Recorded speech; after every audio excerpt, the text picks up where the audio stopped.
I never imagined my life would end up like this, standing in a sterile chamber aboard an alien starship, staring at the woman I was told was my bride. The entire journey here had been absurd, surreal, and terrifying, and now, as the hatch sealed behind me with a hiss, I realized that the truth of my situation was far stranger than any human imagination could conjure. It had begun on a routine expedition to the outskirts of the Orion Expanse. I was part of a small team of explorers, hired by a private consortium to chart newly discovered habitable exoplanets. We had been promised access to valuable resources and the opportunity to be the first humans to touch untouched worlds. The reality, however, was far less glamorous. After a minor navigational error, we were caught in an uncharted gravitational field and pulled into the orbit of a planet that shouldn't have existed on any of our maps. The first encounter was brief and baffling. The planet was alive in ways I didn't understand. Massive bioluminescent forests pulsating with an energy I couldn't measure, rivers that shimmered as if they were liquid light, and a sky painted with 2 suns and 3 moons. But the most bewildering moment was when the ship's sensors picked up movement. Not the movement of animals, but of intelligent life forms. They were observing us, their presence unmistakable, though they didn't approach. 2 days later, before we could even formulate a proper greeting, a beam of soft white light enveloped my crew. The next thing I knew, I was awake alone in what looked like a luxurious chamber, silvery walls, soft, radiant furnishings, and a gentle hum that seemed alive. And then I saw her. She was unlike anyone I had ever seen. Tall, regal, with skin that glimmered like moonlight and eyes that reflected galaxies. She wore a garment that seemed woven from the very fabric of starlight, and when she moved, it was with the grace of a predator, yet the gentleness of a summer breeze. A translator device, inexplicably attached to my uniform, crackled to life. "Welcome," she said, her voice melodic yet commanding. "You have been chosen." "Chosen? For what?" I asked, my voice trembling. "To be my mate," she replied simply. The absurdity of the statement nearly made me laugh. I was an unremarkable human, far from royalty or heroic in any sense, and yet here I was, in the presence of an alien woman who claimed I was destined to be hers. I demanded answers, but she only smiled, a small, knowing smile, and motioned for me to sit. "I understand your confusion," she said, "but in our society, mates are not chosen lightly. You have qualities that our people value, qualities that you yourself may not yet recognize." I spent the first week in a haze of disbelief and unease. Every attempt to escape ended with me being gently returned to her chambers, as if the ship itself obeyed her will. I began to notice strange things, objects shifting when I wasn't looking, messages written in the air in glowing script, and a pervasive sense that the ship wasn't just a vessel, but an extension of her mind. Food appeared as I thought of hunger. My quarters adapted to my discomforts almost before I expressed them. And through it all, she remained calm, serene, watching me with those impossibly deep eyes, as if waiting for me to understand. The turning point came on the 7th day. I had been pacing, restless, refusing to accept what had been presented to me, when a low hum resonated through the room. The walls dissolved into a vast vista, a panoramic view of the planet below. And then she spoke again, her voice echoing through my mind rather than the translator. "You are afraid of responsibility," she said. "You are afraid of power. But you do not see that you already possess it, in ways you cannot yet comprehend." "What do you mean?" I asked. Her gaze softened. "Our people choose mates not for physical appearance, not for wealth or skill, but for the ability to influence the fabric of our world. You have the capacity to shape reality in ways our ancestors only dreamed of. That is why you were chosen." I laughed nervously. "You're saying I have powers?" "Not yet. But they will awaken with time as you learn to embrace your role." Days turned into weeks, and I found myself gradually accepting my circumstances. She guided me, teaching me how to communicate with the ship, with the planet, with the life forms that thrived there. My understanding of the universe expanded at an impossible rate. I could feel the pulse of the planet beneath my feet, hear the hum of the trees, and even influence the flow of energy in small, subtle ways. The more I learned, the more I realized how extraordinary she truly was, and how extraordinary I could become with her guidance. It wasn't long before I began to see the hints of her true identity.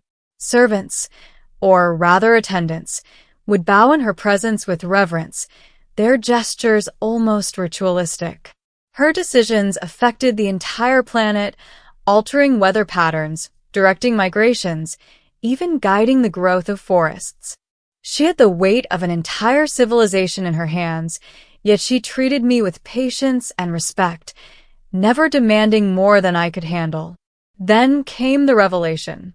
One evening, as twin moons bathed the chamber in silver light, she finally told me the truth. "I am not just your bride," she said softly, taking my hand. Her touch sent a shiver down my spine. "I am the queen of this world. The people you see below, the forests, the rivers, even the stars, they are all part of my domain. And now, through our bond, you are part of it too." I staggered back, stunned. "A queen? You're telling me I married a queen?" She smiled, a mixture of amusement and tenderness. "Yes. And in doing so, you have assumed responsibilities beyond your comprehension. But fear not. I will guide you. Together, we will rule, not with fear or force, but with understanding and unity." The gravity of her words weighed heavily on me. I had spent my life as an explorer, a wanderer, always seeking, never finding a home. And now, in one incomprehensible turn, I was no longer merely human. I was bound to a civilization, a planet, and a queen. I wanted to run, to escape the magnitude of it all, but the thought of leaving her, of abandoning her, was unbearable.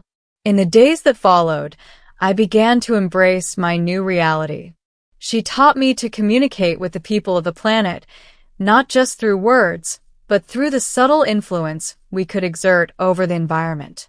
I learned to guide migrations, balance ecosystems, and mediate conflicts, not as an overlord, but as a partner to the planet itself. And in turn, she shared with me the secrets of her lineage, the ancient history of her people, and the responsibilities she had carried since birth. One evening, standing atop a cliff overlooking a river that glowed with bioluminescent light, I finally understood what she meant about power. I raised my hand, almost instinctively, and the water shifted, rippling in patterns that mirrored my thoughts. Fish leapt in arcs of glittering light, birds traced luminous trails across the sky, and the entire landscape seemed to pulse in harmony with me. I turned to her, awestruck, and she only smiled. "You see," she said, "this is what you were meant for. Not dominance, but harmony. Not control, but connection." From that moment, I stopped seeing her as an alien, or as a figure of authority I could never match. I saw her as a partner, a teacher, and a guide. And slowly, inexorably, I realized that I loved her, not despite her being a queen, but because of it. Her strength, her wisdom, her serenity, all of it drew me in, reshaped me, and made me more than I ever thought I could be. Months passed, and I became an integral part of her reign. Together, we guided our people through challenges, celebrated triumphs, and explored the far reaches of the planet and its surrounding space. I had a home, a purpose, and a bond that transcended species, culture, and even the known limits of reality. And yet, the most extraordinary part was the realization that, despite the enormity of it all, she had chosen me not for my power, but for my humanity, for the compassion, curiosity, and humility that I brought into her world. It was on the anniversary of our first meeting that she finally addressed the question I had been too afraid to ask. "Do you understand now why you were chosen?" she asked, her hand resting on mine. I nodded, emotions welling within me. Yes. I understand. But more importantly, I want this. I want to be with you, to learn, to grow, to serve this world with you. I don't care that you're a queen. I care that you are you. Her smile was radiant, and in that moment, I realized that the absurd, impossible journey I had undergone, from ordinary human to partner of a queen, was not just destiny, but gift. The kind of gift that reshapes not just a life, but an entire universe.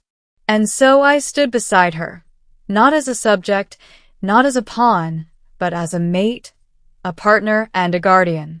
The alien bride who had seemed so unattainable, so beyond my reach, was now the center of my existence, and the queen of a world that was as alive, as vibrant, and as full of possibility as our own hearts. Together, we ruled, not as conqueror and conquered, but as equals. And though I had once been afraid of responsibility, I now embraced it fully, for it was not a burden, but a shared journey, a testament to the unexpected, astonishing, and wondrous paths that life could take when one dared to follow the stars. I often reflect on that first moment, the moment I was told I had a bride. I remember the confusion, the fear, the disbelief. And I smile because now I know the truth. That bride, that queen, was never just a title, a role, or a challenge. She was and is the heart of a world and the center of my life. And in her presence, I am home. Years passed, though time felt different on her world. Seasons shifted in colors unknown to Earth, and the twin suns traced paths across skies that once seemed impossible to me. I changed too. My thoughts grew quieter, deeper. My connection to the planet, to its people, and to her became something beyond words. Yet sometimes, in rare silent hours, I remembered who I used to be, a simple human explorer chasing discovery among the stars. I remembered fear. I remembered doubt. And I remembered the moment I was told I had been given an alien bride. Now, standing beside her on the grand terrace of living crystal, I watched thousands of her people gather below. They raised their arms in unison, not in worship, but in recognition. We had guided them through a violent cosmic storm that could have torn their world apart. Together, we had shielded the planet, bending energy fields and planetary currents like hands shaping clay. Life had been saved. A civilization preserved. The crowd's voices rose in a harmonic resonance that vibrated through my bones. I felt pride, not pride in power, but pride in belonging. She stepped closer, her fingers intertwining with mine. "You've grown beyond what even I foresaw," she whispered. I glanced at her, still struck by her otherworldly beauty, yet now seeing beyond it. "I only followed your guidance." She shook her head gently. "No." "You followed your heart. That is why you were chosen." A soft breeze carried the scent of luminous flowers. Above us, the stars shimmered, countless distant worlds, each with stories yet to be written. I wondered if Earth still searched for me, if my old crew ever escaped, if humanity would one day reach this world again. But those thoughts no longer carried longing. My past had shaped me, but it did not define me. This world did. She raised her free hand, and the sky responded.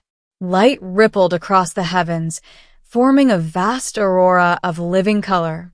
It was her way of marking the celebration, a tradition reserved only for queens. For us. For the first time, I spoke not as a visitor, not as a reluctant participant, but as her equal. "I am honored to stand beside you," I declared, my voice carrying across the terrace.